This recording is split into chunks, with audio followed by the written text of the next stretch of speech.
and welcome back to Game Escape, here today with a video essay about the issue of video games as both works of art and objects of escapism. It's a piece of writing that I put together a few months ago, and I'm now just having the time to create a video about it. This is going to be a long one, and I know that long videos aren't always the most popular on YouTube, but I'll put the ideas out there, and hopefully you guys will stick around to the end and let me know what you think. The rising popularity of video games has led to questions about the aesthetic quality of these games, or whether they can even be interpreted as aesthetic objects at all. Roger Ebert notably argued that games are not and never will be art, which prompted an uproar amongst avid gamers and gaming critics, who brought forth numerous examples of games that they considered to be works of art. Ebert, after hearing these criticisms, responded a few years later and proudly announced that his opinion had remained unchanged, despite the technological advancements that the medium had made and its current role as a mainstream form of entertainment. Although the smugness of Ebert's response was irritating, he is essentially correct, not because there is anything inherently more artistic or aesthetically pleasing about films, but because his critics drew on games that approximated cinematographic techniques, both filmic and narrative. While it may be true that the best game narrative is better than a hard film narrative, aesthetic production is very specific to a given medium, and productions in one medium never transfer over perfectly to another. I would argue that it is best to read the works of Proust and Dostoevsky as books, rather than watch any filmic interpretations of their works, no matter how well conceived these films may be. In the same manner, it will always be preferable to watch films rather than to play games that seek to simply imitate them. Ebert won the argument because it was conducted on his home turf. This defense of video games as art, however, neglected to address much of the early development of the medium. Had this been taken into consideration, a more nuanced response could have been made. The origins of modern gaming, I think, can be traced back to the 1970s in both Japan and the United States, and the earliest incarnations of games in both countries had similarities in both content and cultural reception.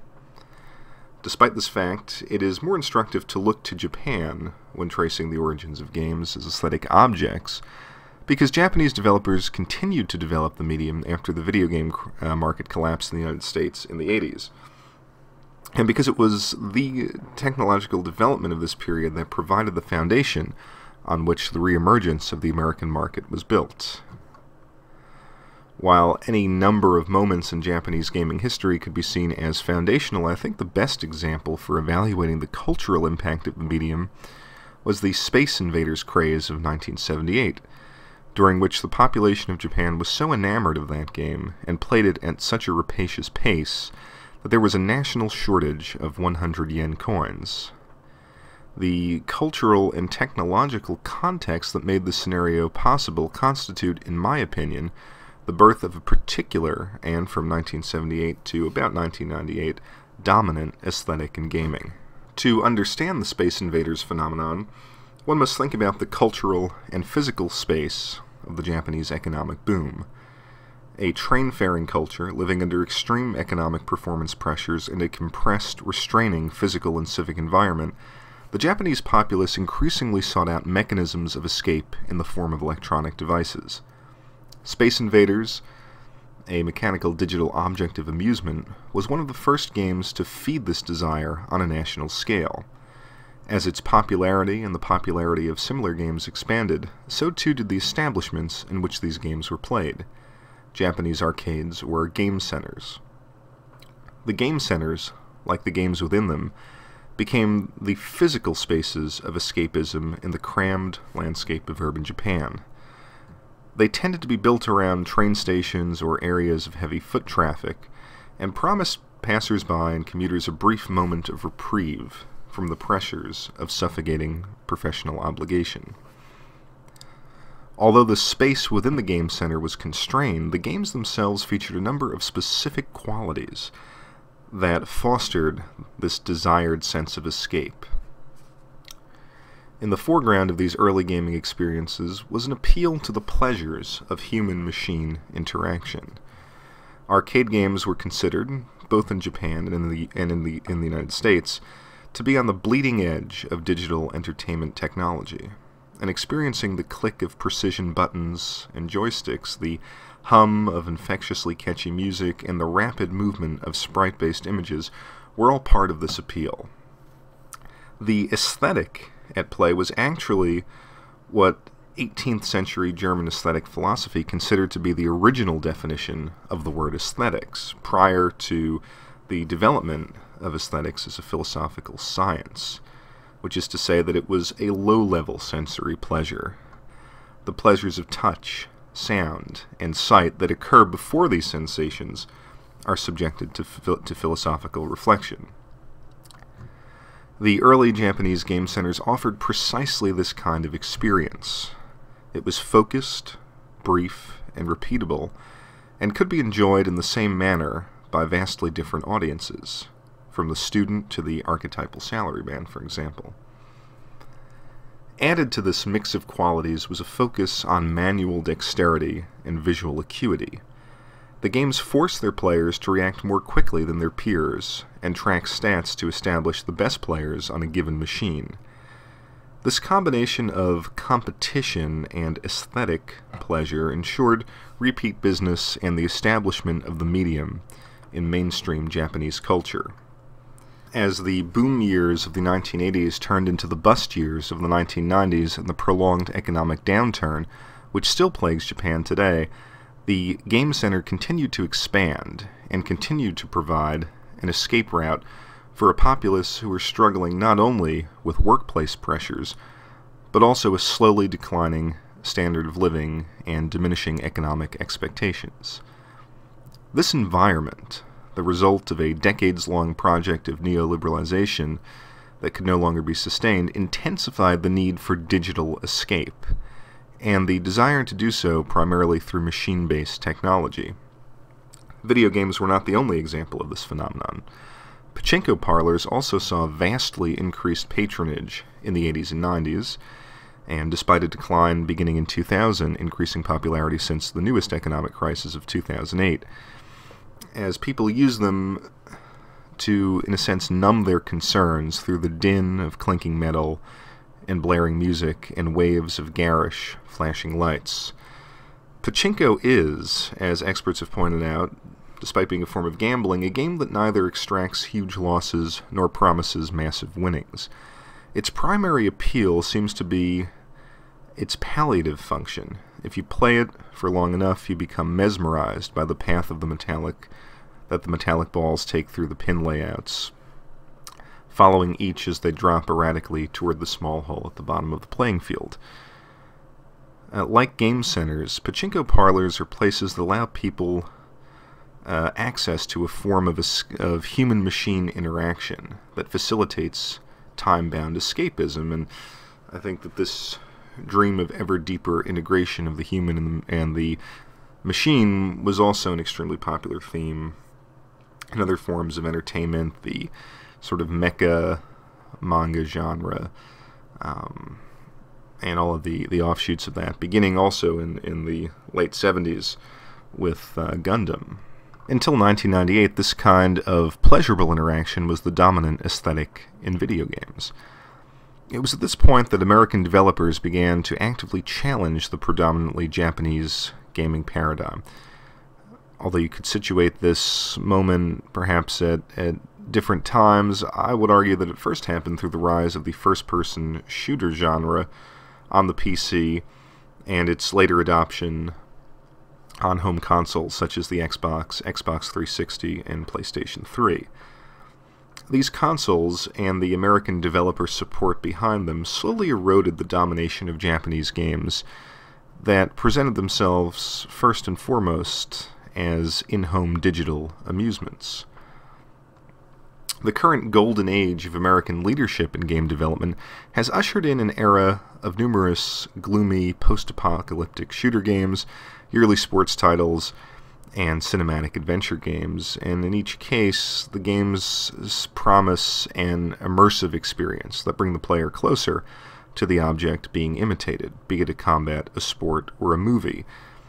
The current directive of game development and hardware advancement has enabled an aesthetic shift in game design towards a kind of mimesis, an ever more precise representation of the lived reality of the gamer. Games are forced to continually represent this reality more faithfully until a moment is reached in which the boundaries between game reality and the world around us are blurred beyond recognition. It is debatable if this moment will ever happen, but it is a philosophy which has led to a totally different kind of game. Two distinct examples will serve to illustrate this point: Umihara Kawase and Call of Duty Modern Warfare 2. The first is arguably the finest platformer in the tradition of Mario, Mega Man, and Metroid, if relatively unknown compared to these franchises. And it is a perfect example of the video game as a digital amusement. The latter is the paradigmatic example of the American first-person shooter, which promises the simulation of and immersion in military combat. In the former game, Umihara Kawase, you play the role of a young fisherman's daughter, who must traverse a puzzle-like dream landscape in which she has to use her fishing line both to capture wandering, belligerent fish and traverse floating platforms. Each level becomes progressively more difficult, requiring more precise button presses and level memorization. There are no saves or continues, and this forces the player to memorize every platform, every jump, and every cast of the fishing line. The process is not tedious, however, and each time the gamer plays the game, the mechanics become more and more natural, to the point where the movements and controls feel like an extension of one's own body. The visuals are clean, bright, and colorful, and the music is pleasant and catchy. It is an example of the elegant simplicity that represents the best of Japanese game development in the mid-1990s. Call of Duty Modern Warfare 2, in contrast, is a game that takes the unique first-person perspective of the mid to late 1990s US computer games, first-person shooter games, and uses it to create a visceral simulation of war. All the player sees is the tip of his gun as he progresses through a variety of global settings trying to eliminate a terrorist threat. Graphics are three-dimensional with high-resolution textures, and success depends on accurate aiming, team-based tactics, playing online with others, and finding the most effective route through a given map. It is a formula that has been copied hundreds of times, but Call of Duty has become the franchise of modern gaming, arguably. It's certainly one of the most popular games of the modern era, and in this process, it has also turned into a billion-dollar intellectual property for its publisher, Activision. Although many valid comparisons can be made between the two games on the level of control and skill, perhaps the most apt comparison about their difference can be made by thinking about the visual and graphical intention of both games. Call of Duty tries with each release to present a more realistic vision of modern military ground combat, mixed with an action-movie narrative. Its visual idiom is one of ever greater fidelity to its dingy, war-torn settings. Like the majority of other Western games, it endeavors to be more realistic and immerse its player in a world visually identical to our own. Umihara Kawase and games of its lineage never try and never need to really represent reality convincingly. They instead create a stylized, visual, mechanical, aesthetic world into which one can escape from reality. Part of the beauty of Japanese games, particularly those produced in the 80s and 90s, is that while they offered an escapism that was visually and tactily absorptive, they offered one that was always incomplete. These games promised an immersive experience, but player imagination was still required to sink within their stylized representation of other worlds. And it is this kind of player input that I think creates the charm of these earlier titles, now very much in the province of retro gaming. They conveyed the hope of a reality made more enjoyable through the human-machine interface, without the threat inherent in machines that can actually make this a reality. The question that arises then is not whether or not video games can be considered aesthetic objects, but instead what types of objects they are, aim to be, or should be. I would argue that the current mimetic paradigm in American game development is a strategy that will never accomplish its stated goals of creating an increasingly immersive experience patterned largely on film. For one, it is unclear exactly how much more graphical horsepower can be crammed into home consoles. As people have stated, the 8th console generation may indeed represent a graphical plateau in gaming, a point at which textures will be more detailed and frame rates perhaps more consistent, but without a major visual leap forward. This seems to have been confirmed in the demos for the PlayStation 4 and Xbox One, but of course, in fairness, these consoles must have the benefit of a full life cycle before such judgments can be rendered. Secondly, and more critically, designing video games to approximate the cinematic experience will dilute the strengths and uniqueness inherent to video games as a medium. This is where the Japanese approach of the 80s and 90s seems to be more convincing. Games under this model, this is to say the Japanese model, are indeed aesthetic objects.